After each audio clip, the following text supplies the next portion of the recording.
Assalamu alaikum. This is Dr. Mariam Al-Abdallah, a professor in orthodontics and a senior orthodontic consultant. And this lecture is going to be about etiology of malocclusion, local factors. This topic is going to be covered in 2 lectures. Our references for this lecture and the next lecture on the same topic, local factors, is going to be Chapter 5 from Contemporary Orthodontics, Prophet, 6th edition, and Chapter 3 from An Introduction to Orthodontics, 5th edition by Laura Mitchell. I will provide you with a PDF file for both chapters and only the specific pages required.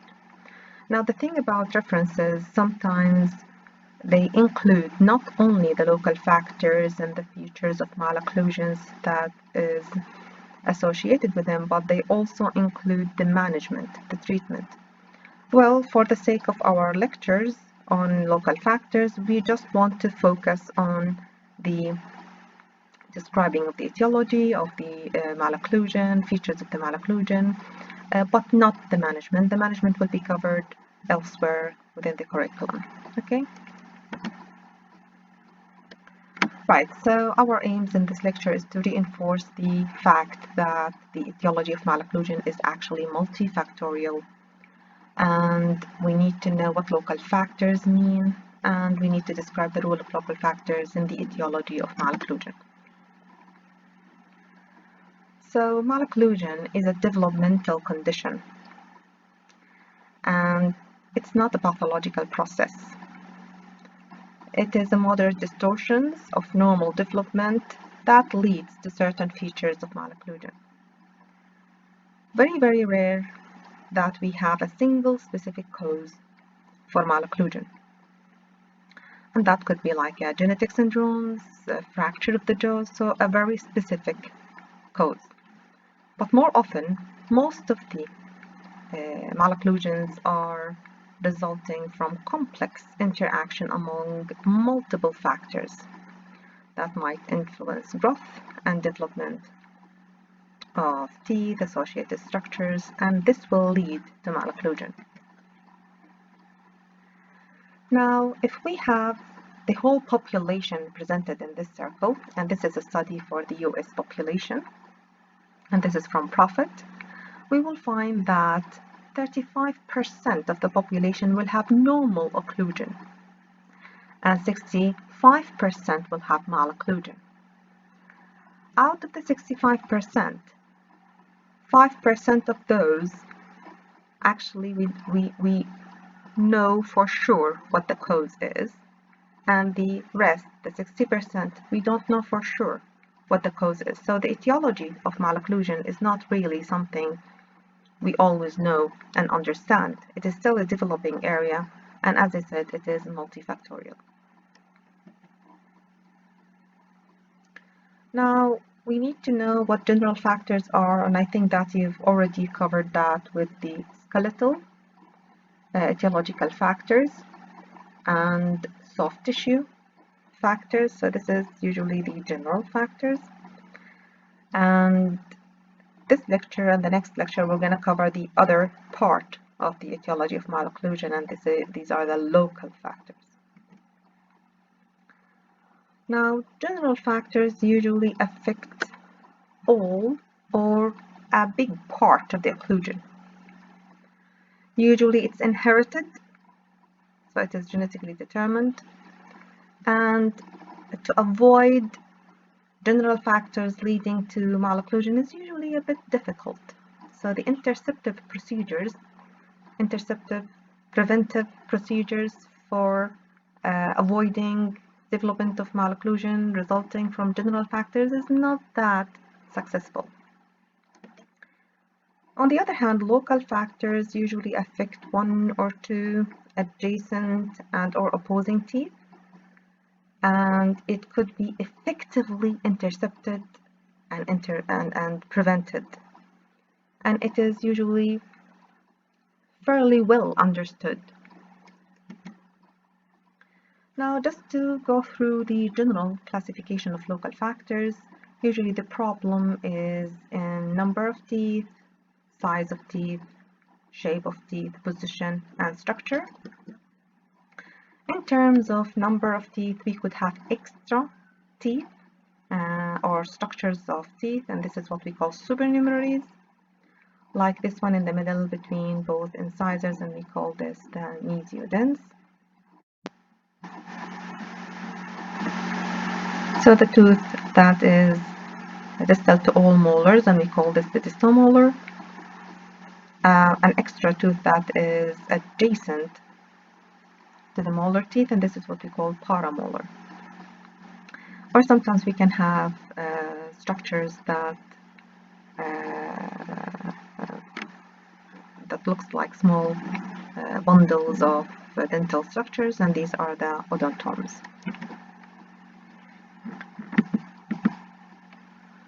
On the other hand, we could have missing teeth, and this is what we call hypodontia, or agenesis, or congenitally missing tooth.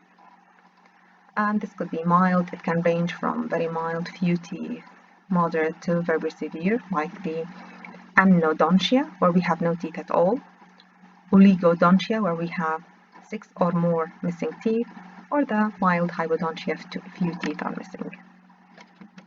In terms of the size of teeth, we could have smaller teeth than the usual, like the peg-shaped and microdontia of the lateral incisors, or it could affect the whole dentition, so generalized microdontia, like this patient here. Or we could have a tooth that is bigger than the average, and this is the macrodontia, and it could affect the whole dentition, or it could affect a few teeth, like here the big lateral incisor. It looks almost like a central incisor, or these two huge central incisors that are almost 1.5 the width of a normal incisor. So this is what we call macrodontia. In terms of morphology, we can have what we call double tooth. A double tooth could be fusion or gemination. Fusion, to be able to differentiate between them, we need to have a radiograph, and we need to count teeth present. So, for example, here this is the canine, and this is the right canine, and in between, instead of having 4 incisors, we have 3. So most probably this one fusion. So we have the follicles of 2 incisors, the central and the lateral on the left side, fused together. And usually when we take radiograph, we have 2 roots.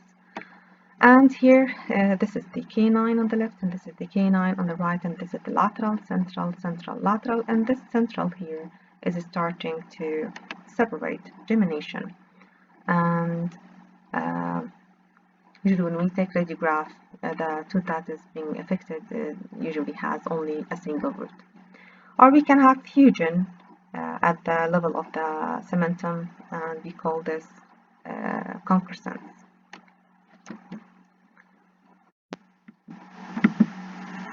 We could also have overgrowth that is going to the inside of the tooth, and this is the dens invaginatus, or the one, this type, that is going to the outward, outside the tooth, and this is what we call dens invaginatus, and sometimes we call this a talent cusp, an extra cusp.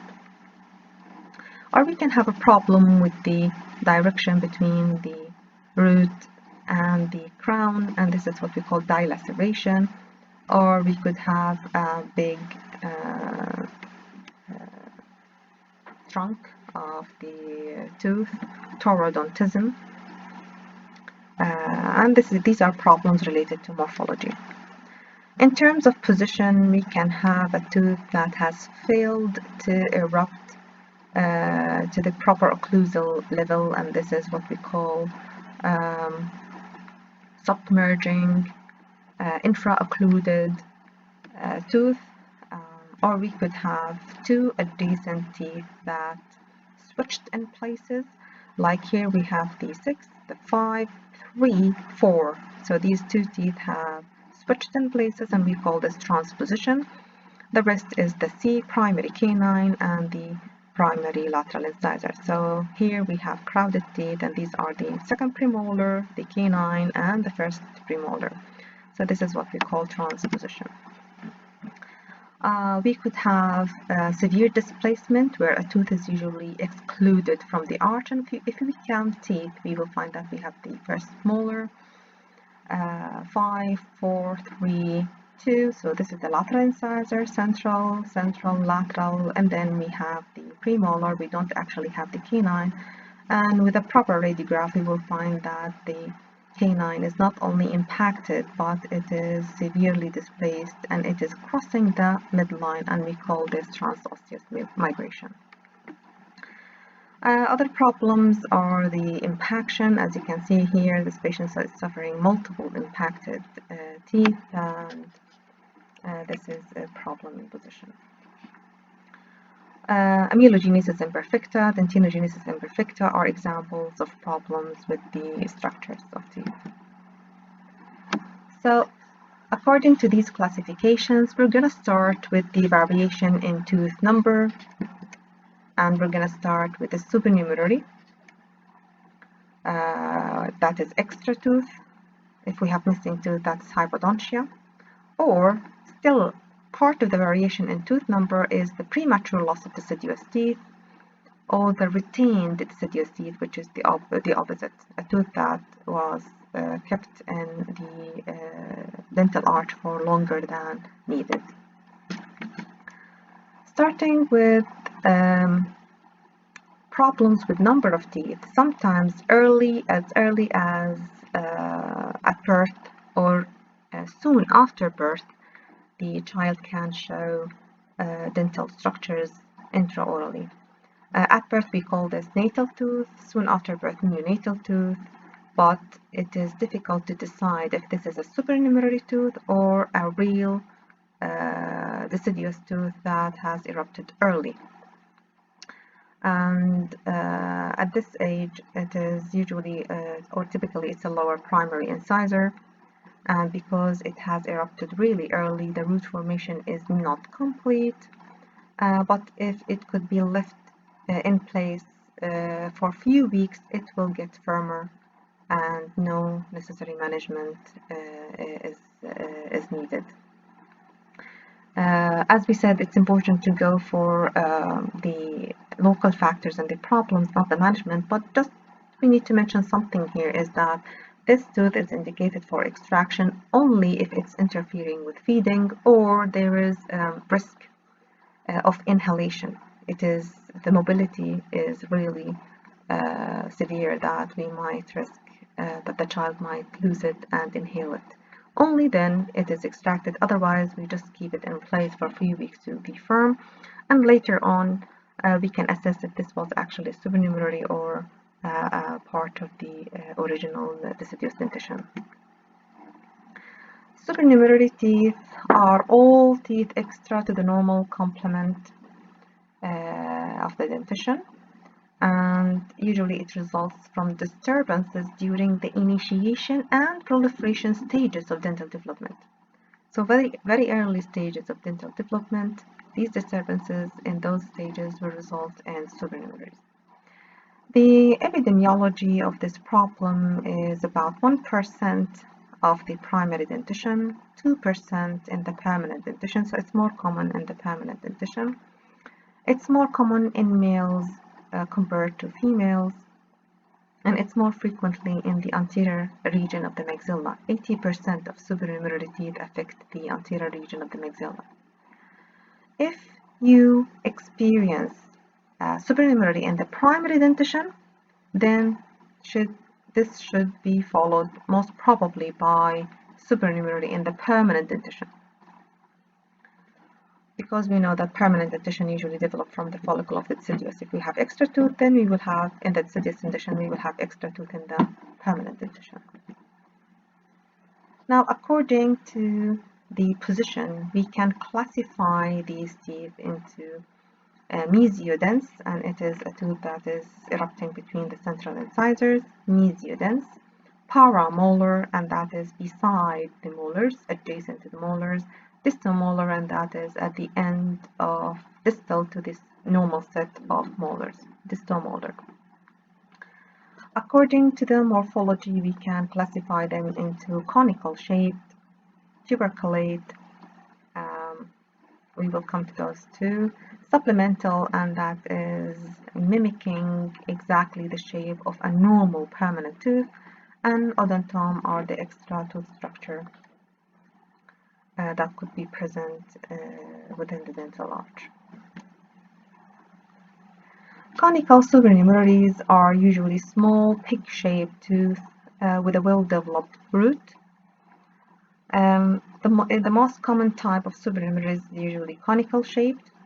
So even the mesiodens is a type of conical supernumerary, but because it erupts especially between the central incisors, we call it mesiodens. But still, it is a conical according to the shape. So according to the position, it's a mesiodens. According to its shape, it's a conical supernumerary. It frequently causes a large median diastema, and it accounts for 10%. So 10% of mesial diastema is produced by supernumeraries. Other consequences of having a conical supernumerary is to have displacement of adjacent teeth, and it can rarely cause failure of eruption of the incisors. It can cause impaction, but this is really rare. So we can have radiograph, and by accident we can actually locate a conical supernumerary. So the consequences of having a conical supernumerary is usually displacement of adjacent teeth, midline diastema, but rarely failure of eruption of the incisors. On the other hand, tuberculate supernumerary is it has a parallel shape and the root does not develop, and usually this type of supernumerary does not erupt within the arch, and usually it comes in pairs, so you can have multiple, and the consequences of having tuberculate supernumerary within the arch is to have failure of eruption, impaction.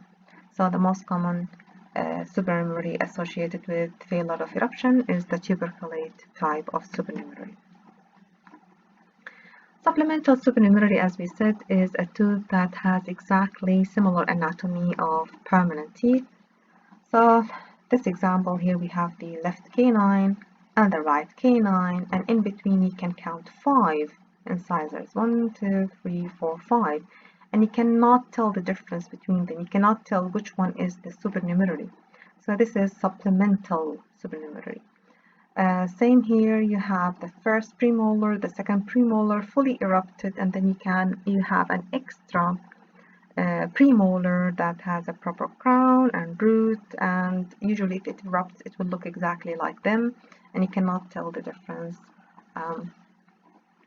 And most commonly you get this type of tooth in the as a permanent lateral incisor.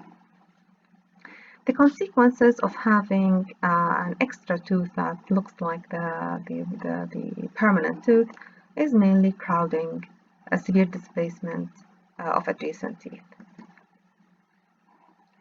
Odontomes are hamartomas which contain calcified tissues, and there are 2 types, complex and compound.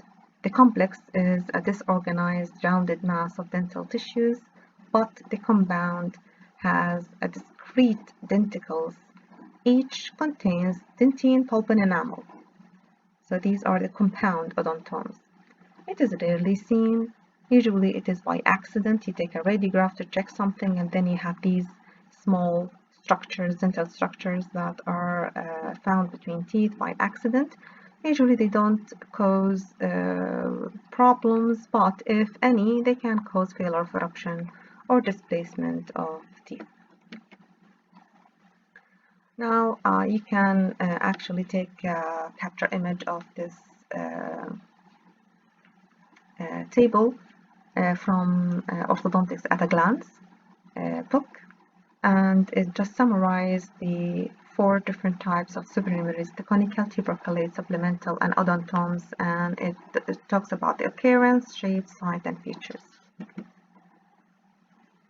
Now, sometimes these supernumeraries comes as a bundle as part of syndrome, like the cleidocranial dysosseosis, or the Gardner syndrome, or cleft lip and palate patients.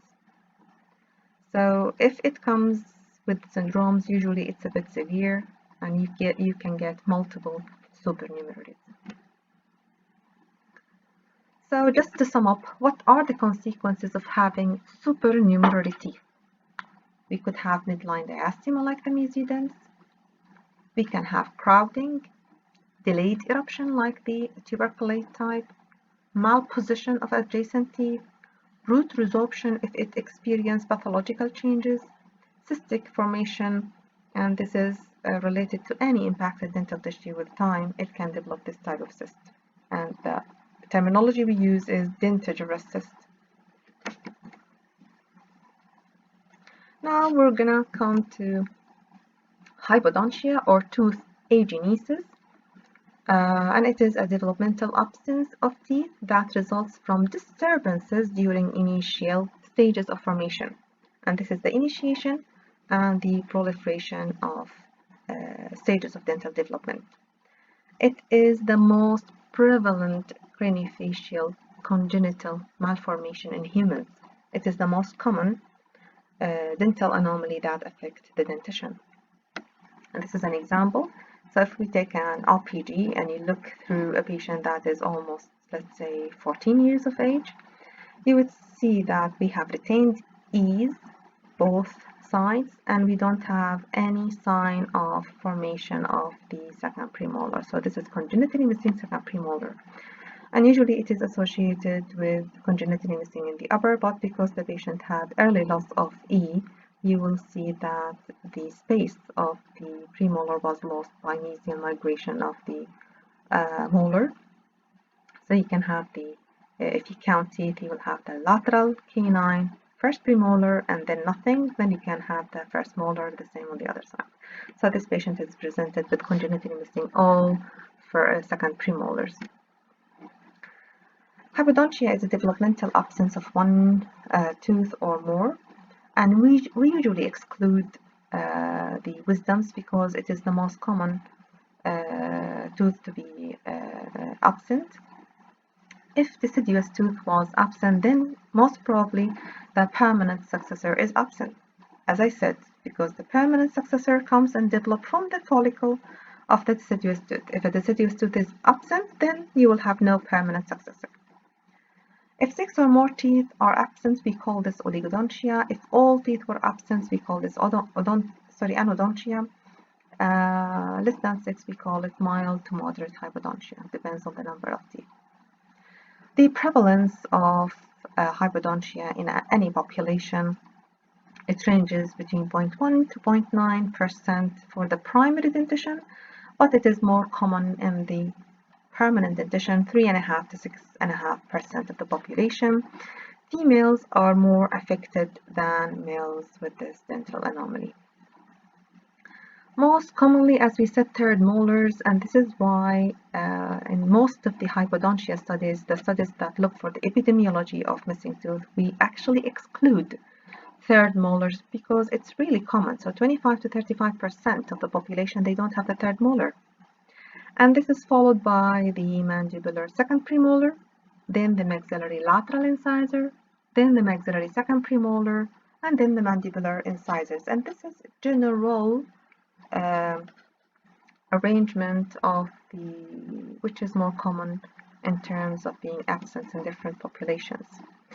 I published a study in 2015 looking at the prevalence and gender distribution of permanent tooth agenesis among the Jordanian population. And we actually found that in general population, the Jordanian population is affected by hypodontia of about 3.7%. So this is within the average of the general other populations. Males are affected less than females.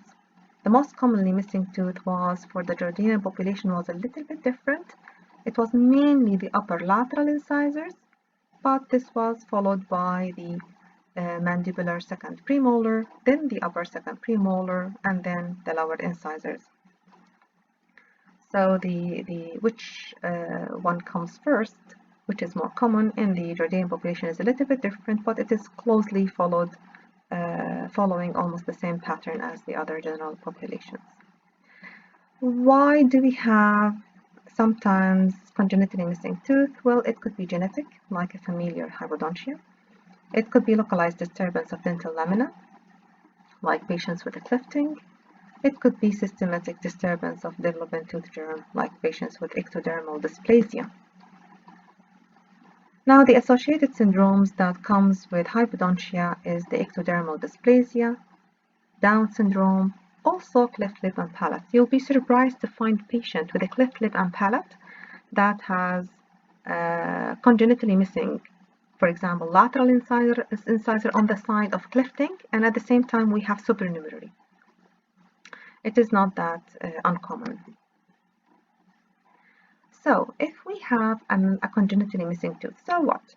What does that produce in terms of malocclusion? Well, we can have central line shift toward the area that has a missing tooth. Of course, we can have spacing. We can have malposition of teeth. Congenitally missing tooth, the deciduous tooth could retain for a long time because we don't have resorption of roots. And sometimes this retained deciduous tooth can have the risk of submerging and sometimes ankylosis. Also, a missing tooth could carry the risk of over-eruption of the opposing teeth. And so if we have missing tooth in the mandibular arch, usually the opposing tooth in the maxillary arch will experience over-eruption. So all these are problems that can contribute to the local factors and features of malocclusion. What are the associated dental features? So if a patient has actually hypodontia, we will have other associated features. The more severe the hypodontia, the more number of associated features we will have. So usually patients with hypodontia, like this patient, she has congenitally missing lower central incisors. These are the retained A's. So the rest of the teeth actually are suffering microdontia. So microdontia could be associated with hypodontia. And of course, we can have spacing between teeth. Like here, the second premolar is small. You can see that it's smaller than the first premolar and it has spacing. And this patient is actually suffering congenitally missing lateral incisor on the right side. This is the canine and this is the C. This is a permanent lateral on the left side and this is the permanent canine. So a congenitally missing lateral incisor is associated with microdontia of the premolars with spacing. This patient has congenitally missing lateral incisors, and of course you can have central line discrepancy, you can have spacing. This patient has hypodontia of the maxillary lateral incisors. Both of them are absent. And although the patient is 13 years of age, you can have actually delayed dental development. This patient has delayed dental development. So if we look here, we have the permanent 6, permanent 5, and then D, C, B, central incisor, B, C, D, E. And then this is the permanent molar. The patient is 13, so you would expect something totally different. So you can have delayed eruption, and of course you can have retained deciduous teeth as part of the problem. Patients with congenitally missing lateral incisor usually experience a problem of impacted canine. Patients with hypodontia have a higher risk of impaction, and of course retained deciduous teeth, as you can see here, retained B and retained C. Also, you can have transposition. This patient I showed you earlier, this is the 6, the 5, the 4, and actually this is the canine. You can see that the canine and the first premolar switched places, and this is hypodontia. This patient has congenitally missing lateral incisor here. This is the canine, and congenitally missing lateral incisor there, and this is actually the B, and this is the C. Patients, as we said, with more severe hypodontia, they will suffer more associated dental features and more consequences. Usually we have lack of alveolar development. So this is a case of oligodontia. The patient will look like a class 3 to sometimes class 1.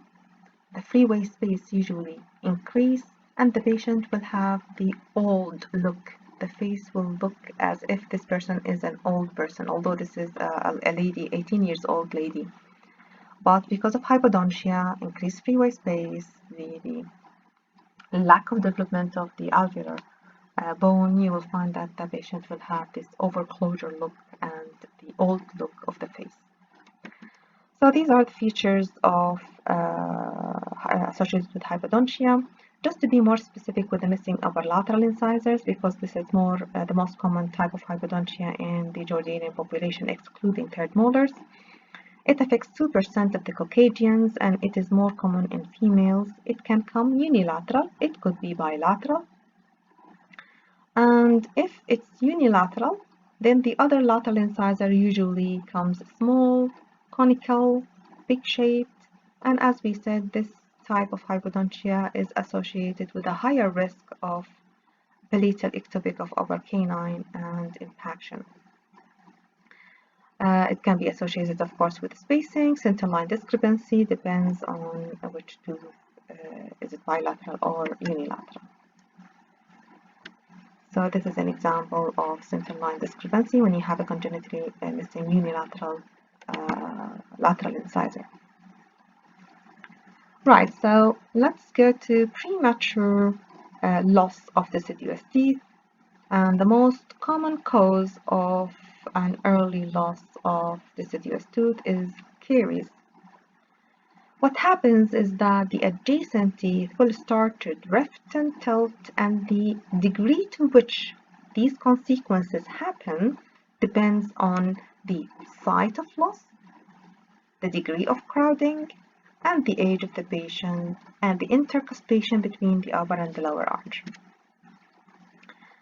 Let's start with the incisors. Premature loss of central or lateral incisors is rare as a result of caries. Usually it is lost due to trauma. And if this is the scenario, then it's very important to know that although the consequences of losing central or lateral incisor, deciduous incisor, does not have that immediate effect, except for aesthetic, of course, but we have to remember that a trauma on the deciduous teeth can result in Turner tooth, like this here, hypoplasia, and abnormal morphology of the tooth, permanent tooth.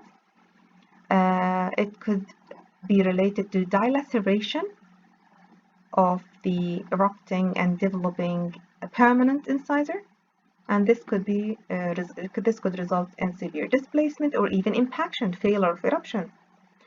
And sometimes the trauma can lead to thickening of the gingiva, and this might lead to delayed eruption of the permanent incisors.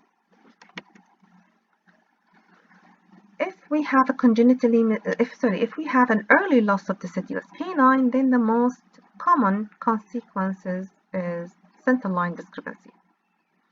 So why would we lose a deciduous canine early on? Well, it could be due to trauma, or crowding, or ectopic eruption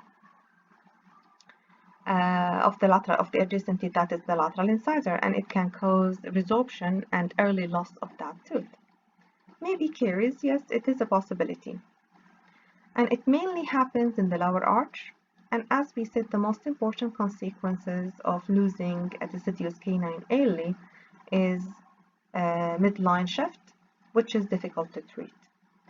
And sometimes this will lead to losing the space that is important for the eruption of the permanent canine, and this will lead to crowding and maybe impaction of the permanent canine. What about early loss of deciduous first molar, the D? If we lose the D, we can have unilateral. If we lose the D on one side, we can have central line shift. We can have space loss for the first permanent premolar and possible impaction. So we need to keep an eye on it. If the patient, well, the management we will talk about it later, but the consequences will really depend on, as we said, on the patient's age, amount of crowding, etc.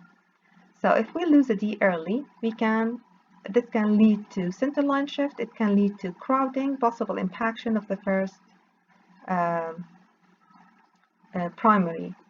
first permanent premolar, and it could lead to impaction of the canine. It depends on the sequence of eruption. So for this patient, the sequence of eruption, the lower canine is going to erupt before the premolar, so the first premolar is going to be impacted. But here, the first premolar is going to erupt before the canine. So which tooth is going to be impacted due to early loss of D is actually the canine. So the consequences will depend actually on the sequence of eruption for that specific patient. Now, early loss of second molar is usually leads to forward movement of the first permanent molar, and usually we lose the space for the permanent second premolar and possible severe displacement and crowding, or it can lead to impaction. So if we ask why, what's the etiology of this impacted premolar, then the answer would be early loss of E on this side and loss of space. And here, what's the etiology of this localized severe crowding? I know there's crowding other places in the same arch, like mild to moderate, but why is it severe on this specific side? Look at the other premolar. It has space, it is well aligned, looks good. But this premolar here is severely displaced palatally. The etiology is early loss of E. So the severity of the consequences, as we said, will depend on the amount of crowding, when was this tooth, the age of the patient when this tooth was lost, and the intercuspal position and relationship between the upper and the lower arch. And this is a table summarizing the loss of different deciduous teeth and the consequences on the permanent dentition. You can capture an image of this and you can keep it as a reference. Now, yes, we're going to talk about the unplanned loss of permanent teeth. So we talked about deciduous teeth, and now is the time to talk about permanent teeth. Why we lose a permanent tooth? Well, most probably due to caries. If it's in the posterior segment, if it's in the anterior segment, usually we lose it due to trauma. It is possible. And the most commonly teeth to be extracted due to caries, usually the first permanent molars, because they erupt at 6 to 7 years of age, and most of the parents will think that this is a deciduous tooth, and it will experience caries. And sometimes we can have poor prognosis and extraction. If it's the incisors, then most probably we lose them due to trauma. So what are the consequences? Well, it's obvious that if you lose a permanent tooth, then the adjacent teeth will start to tip and rotate into the empty space. If it's in the lower arch, then we usually have over-eruption of the opposing teeth. If it's on one side and very close to the center line, then we will have center line discrepancy. We can have compromised function, of course, and compromised aesthetics, depends on the position of the tooth. Now, loss of the upper central incisors, as we said, most probably is due to trauma. So this young lady had a trauma and the tooth was actually lost. The upper left central incisor was lost, and you can see what happens to the adjacent teeth. You will have center line discrepancy. You will have tipping and rotation of adjacent teeth. It could be you might have trauma to the deciduous teeth, and what happens to that permanent tooth is dilaceration, and if it's severe, then the surgeon will ask for its extraction, or you might end up with a Turner tooth that is severe that will require extensive restorations.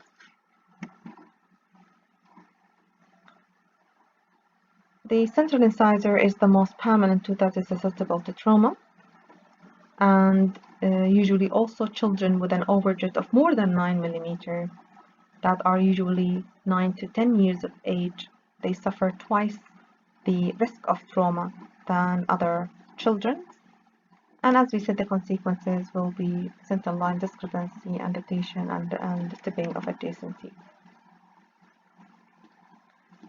Now, the enforced or the unplanned extraction of first molars, it is the most caries-prone tooth in the permanent dentition, as we said. Lots and lots of patients will come to your clinic with no caries in the rest of the teeth, very minimal, and then you will be surprised to have a badly destructed 1/6 on a side or both sides, or even in all quadrants. As we said, it erupts 6 to 7 years of age, and usually children and parents think that this is still deciduous tooth, and they actually don't give it the proper care. And they think that if they lose it, they will have another permanent tooth waiting there to erupt. So if you lose 6 at an early age, then you will have mesial tilting and lingual rolling of the 7s, and this is usually in the lower arch. You will have over eruption of the maxillary 6. Usually the space closure is not that ideal. You will have residual space. Distal drifting of the 5, as you can see here, the 5 also will distally drift, and you will have atrophy of the alveolar bone. So all these are consequences of losing the permanent 6 early, and this can contribute, of course, to different features of malocclusion. These are other examples of over eruption. So we have we lost the lower right 6. We have over eruption of the upper, tilting, lingual rolling, distal drifting of the 5 as well, and rotation of teeth.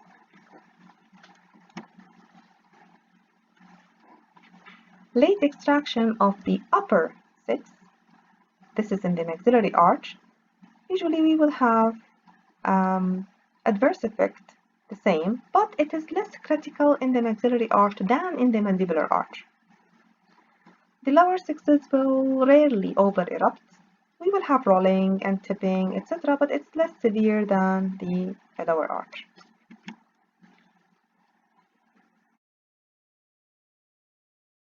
This is Dr. Mariam Al-Abdallah. Thank you for listening.